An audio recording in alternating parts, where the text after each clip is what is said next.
Hi friends, welcome to our story episode number 2.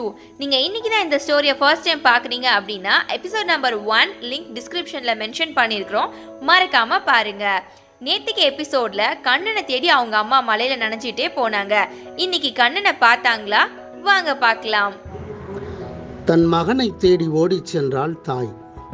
கண்ணெட்டும் தூரத்தில் ஒரு மரத்தின் அடியில் ஒரு பையன் நிற்பதை கண்ட தாய் பட்ட சந்தோஷத்தை அளவிட முடியாது. அந்த அளவுக்கு சந்தோஷப்பட்டான். கிட்ட நெருங்கியதும் வருவது தன் அம்மாதான் என்று அறிந்த கண்ணன் வேகமாக அம்மாவிடம் ஓடி வந்தான். தன் மகனை கட்டி கொண்டாள். தான் கொண்டு வந்த கோணியை தன் மகனுக்கு போர்த்திவிட்டு தான் நனைந்தபடி கூட்டிச் சென்றாள் வீட்டுக்கு. வீட்டுக்கு சென்றதும் கண்ணனின் அப்பாவிடம் நடந்ததை சொல்லி சைக்கிள் ஒன்று வாங்கி கொடுக்க சொன்னான். 2 நாட்களில் ஒரு பழைய சைக்கிளை வாங்கி கொடுத்தார் அப்பா. ஏதோ புது சைக்கிளே கிடைத்தது போல மனநிறைவுடன் சைக்கிள் ஓட்டிச் சென்றான் கண்ணன். பள்ளிக்கு போகும் வழியில் நிறைய பொண்ணுங்களும் பசங்களும் வேகமாக விரைந்து சென்றனர். அதில் ஒரு பெண் மட்டும் இவனை அடிக்கடி திரும்பி பார்த்து கொண்டே சென்றாள். யாருன்னு யோசிக்கிறீங்களா?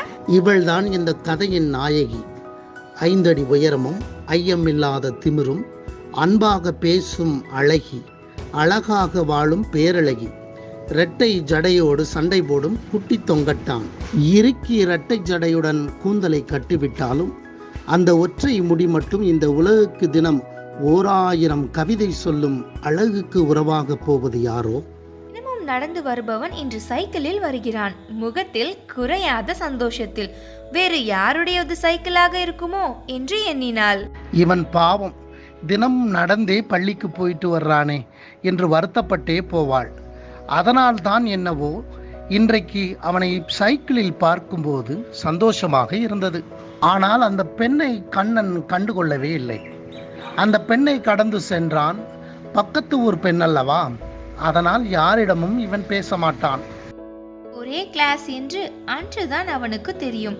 அவள் 2ஆம் வரிசையில் முன்னாடி உட்கார்ந்திருந்தாள். இவள் அவளின் வரிசைக்கு 2 வரிசை தள்ளி பசங்க அமரும் இடத்தில் உட்கார்ந்திருக்கான். பாடமே நம்ம எல்லாருக்கும் பிடிச்ச இங்கிலீஷ். டீச்சர் வந்து அட்டெண்டன்ஸ் எடுத்த போது இவன் தன் பெயர் வரும் வரை காத்திருந்து எஸ் மேம்னு சொல்லி அமர்ந்தான்.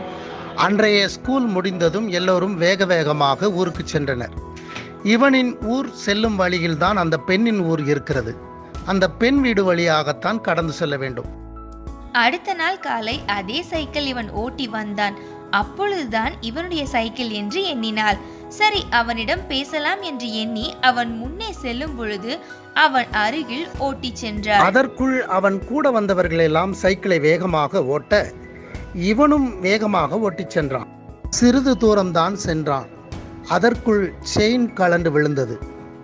எல்லோரும் முன்னே செல்ல இவன் மட்டும் நின்று கொண்டு சரி செய்து கொண்டு இருந்தான் செயினை.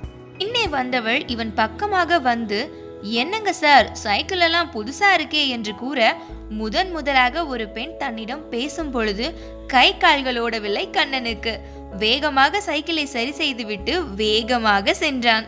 நாம தான் ஒண்ணுமே கேட்கலையே, இவன் ஏன் இப்படி பயந்து ஓடுறான் என்று எண்ணியபடி பள்ளிக்கு சென்றாள். ஸ்கூலுக்கு போயிட்டு வச்சுக்கிறேன் என்ற கோபத்துடன். ஹாய் காய்ஸ், நம்ம கதாநாயகியோட செல்ல கோபங்களை நாளைக்கு பார்க்கலாம்.